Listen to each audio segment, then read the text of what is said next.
Hello, this is Gary speaking, and I've written and also done several commentaries on Then I Heard.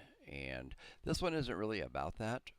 This one is just a random thing that I basically wrote down and wanted to talk to you about because I feel that it's very important.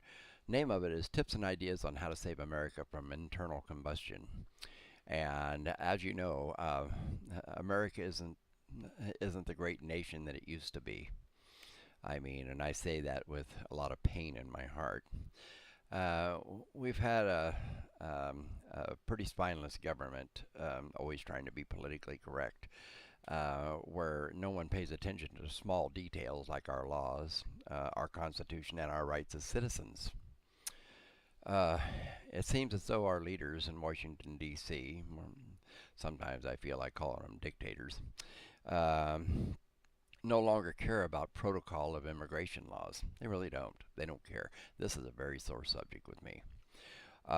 In order for us to, as voters, to make a difference in what affects our lives in our glorious nation, we have got to take action and become very vocally aggressive about how our country is to be run. Or it will mean the nation's literal ruin. Okay, I've always said that if America will ever be ruined, it'll be from within. Uh, we've got to stop thinking that there is nothing that we, the people, can do to stop this because we can do everything. Um, we put our leaders in office and we can also take them out. I've talked about this before. I have even heard rumors in documentaries and news articles that impeachment is being or has been discussed in several different groups and areas. Uh, I watched a YouTube video today that says impeachable crimes made by the president is being discussed in Congress and the House of Representatives. Go up on YouTube and type in on the search line Obama impeachment and view some of the videos and articles that are being represented by top officials and the news medias. There's a lot of them. You'd be surprised. I was, you know.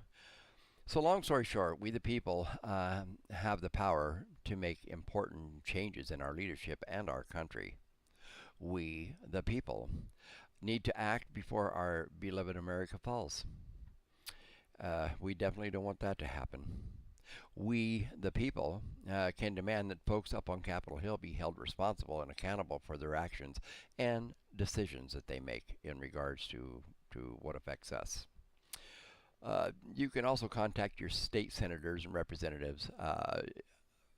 You in your state that represent you in your state, and him or her will make your voices heard up on Capitol Hill. And oh, by the way, use them because after all, they are our employees, aren't they?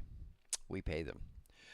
We, the people, also need to be held accountable for our own actions and the way we think and what we do, and be responsible when it comes to getting involved and to vote responsibly.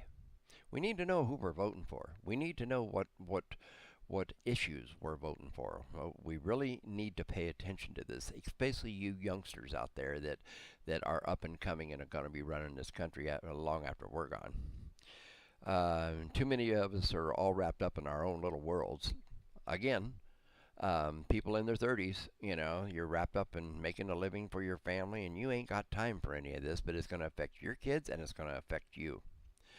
Okay, so you also you need to be held accountable for your own actions and be responsible when it comes to getting involved to vote responsibly. Just don't think about yourself. Don't think about think about your children and how it's going to affect them in the long run. Okay, and too many of us are all wrapped up in those little worlds. And although we complain a lot, we don't follow up and do anything, do we? We just bitch. We just bitch and moan, and that's about as far as it goes. We figure, I got that off my chest. I feel a lot better, but I ain't gonna do nothing. Well, that puts us in the same category as our leaders in Washington, and that's doing nothing.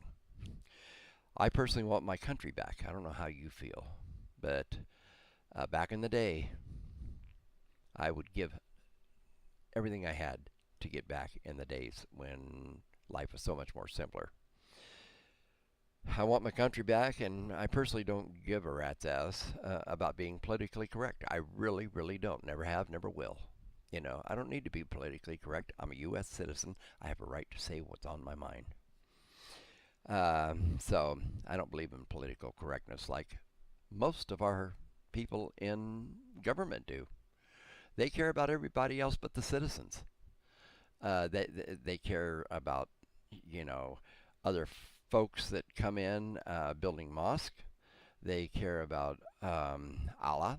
They care about all the other religions, but they don't give a shit about Christianity. And that's what pisses me off. They don't respect my country and what it was founded on as far as Christianity goes. Um, I want prayers back in our schools. I do. You know, we were founded on Christianity, and by God, that's where it should stay. Teaching our young from very young in school to know how to say a prayer and who God is. I want to discipline my child if need be, without some yo-yo getting involved. That's a counselor at school or anybody else. Now, if I'm abusing my child, yeah, somebody needs to stand up and say, hey, you know, I witnessed this, and yeah, turn me in. Turn me in. But when it comes to disciplining my child for everyday things, I shouldn't be arrested for that. I should be able to spank my child whenever my child does something wrong, because sometimes that's all they know and that's all they listen to. And it used to get my attention, and I didn't turn out that bad. So anyway, I want to keep the Pledge of Allegiance in our schools as well, because I think that's very important. It represents this country. Uh,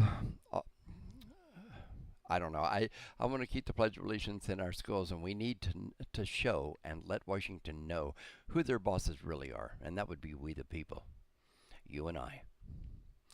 But we have to get involved to do that. All constitutional rights should be adhered to and enforced. If illegal immigrants are illegal, then they need to be treated as such. Don't pussyfoot around with those illegal aliens. Kick their asses out of here. Let them apply once they get kicked out and deported. Let them apply like anybody else does for citizenship. That's not so hard to understand. I mean, Washington, you need to grow a pair. Congress, you need to grow a pair. Quit being so frickin' politically correct. It doesn't buy you anything. It doesn't buy you the citizens' admiration. It just buys you the minorities. That's all it buys you. All constitutional rights should be adhered to, like I said. And I have a few bullets here that I think need to be done right away in order for us to claim our country back. Vote out existing incumbents in 2014. They're the ones that got us here. And they helped a great deal to get us where we are today. And I don't know how you feel, but I don't feel like I'm anywhere. Okay, make your voices be heard by contacting your state representatives and making demands of things you disagree with in Washington. You have a right to do that. The House, the Congress, and Capitol Hill all have a right. You have a right to let them know how you feel. And I mean, when I say, let them know how you feel, I mean literally let them know how you feel.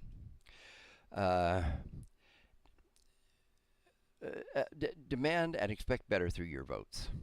And you can only do that by wise decision making in your voting. Fire those who you think misrepresent you. Don't vote for them anymore. Quit looking at the D and the R on the ballot and deciding that you're going to vote either Democrat or Republican or whatever way you're going to vote. And listen to the issues. Listen who they represent and who they are. Okay, like I said, if you demand better through your votes, when you do your research, you fire those who misrepresent you, and after all, you are the boss who pays the bills. We all are. Demand that whatever laws and issues that are passed by Congress, that they cannot or will not be exempt from those same laws and issues that they pass, i.e. Obamacare. You passed it. You wear it. Yeah. So anyway, if I've got to be on Obamacare and I'm going to get penalized because I don't have insurance, then you better be penalized too. And you better be on Obamacare. Because if it's good enough for we the people, it's good enough for you jerks. You understand me? Now, same with any government officials and their families. If it's good enough for we the people, it should be good enough for all of our government officials, from the president and his family on down through Congress, the Senate, and the House of Representatives. No public servant should be able to make themselves exempt, nor ever, nor should any government agency be able to give themselves a raise without the voters voting on it first. If they are not doing their jobs efficiently and effectively, they shouldn't get a raise. Welcome to the real world, folks. Make the terms of service that any of our congressmen or congresswomen serve the same as the president's, 4 years. That's it. That's it. 4 years. Any laws or issues that they will be passing, they will also be affected by when they get out. And I don't want to see any more 90-year-old people get out of Congress. They've been in there that long. No more. That should go away. If these public servants do not do their jobs efficiently and effectively, they will be taken out of their office by the people's majority vote, and it can happen quickly. Disband the IRS permanently. Get rid of them. They're useless. Set forth a set amount for all working men and women that they will have to pay a flat fee or a percentage of their income, whatever is determined. No more, no less. The IRS is just another institution that has become so big that they can ruin people, and that it's hard to manage or detect possible corruption, which I'm sure there's a ton of it in there. They have become way too powerful. They too can be taxed a set percentage of their income of tax when they have to go out and find a new job because they don't have one with the IRS anymore. Set a flat fee for voting. There is no reason why one candidate should have more advantage of another candidate being elected based on their funds or reserves than the other candidates, of course. All monies donated to a special candidates fund, which is Republican, Democrat, whatever it may be, needs to be put into an overall bucket from both or all parties, and then be equally distributed amongst all candidates, no matter what party they are. Funds need to be distributed evenly so they can all be represented the same. No exceptions. Oh, and this just in, a letter from Emmy Ruiz, Organizing for Action volunteer for Barack Obama, and she's asking for my signature on a petition to Congress to tell them that I support the Dreamers or the DREAM Act, and I don't. She wrote this real quickly. I'll try to get through this. Gary, last summer, President Obama took action to give more than 1 million young people a shot at the American dream when he announced deferred action, providing legal protection for undocumented young people who were brought to America through no fault of their own, which is true. These are dreamers named after the DREAM Act. And yesterday, 224 members of the House of Representatives, including almost every Republican, voted to take that protection away and resume the deportation. I totally agree. Illegal is illegal. I don't care whose fault it is. Illegal is illegal, and they should be deported. I'm sorry. They need to get after their own parents for bringing them here in the first place illegally, and then now they have to leave. It's their parents' fault, not mine. And I don't want to reap the benefits of those young people. Okay. She goes on to say Congress needs to know that American people don't support that. Well, that's not true. And hopeful young people they've now put in jeopardy need to know it too. Imagine you've done everything right in your entire life, grown up in a community, gone to school, played by the rules, and broke no laws, but you suddenly face a threat of deportation to a country that you know nothing about, with a language that you might not even be able to speak. Well, welcome to my world. You got a bunch of illegal immigrants that come in here that don't speak any English at all. It'll be good for them to experience it. In closing, I'm going to say thank you to the House of Representatives. I'm very proud of you folks. You show a set of cojones, and bravo. Bravo for your decision. Keep it up. Thank you, and thank you for listening. And God bless America. Thank you.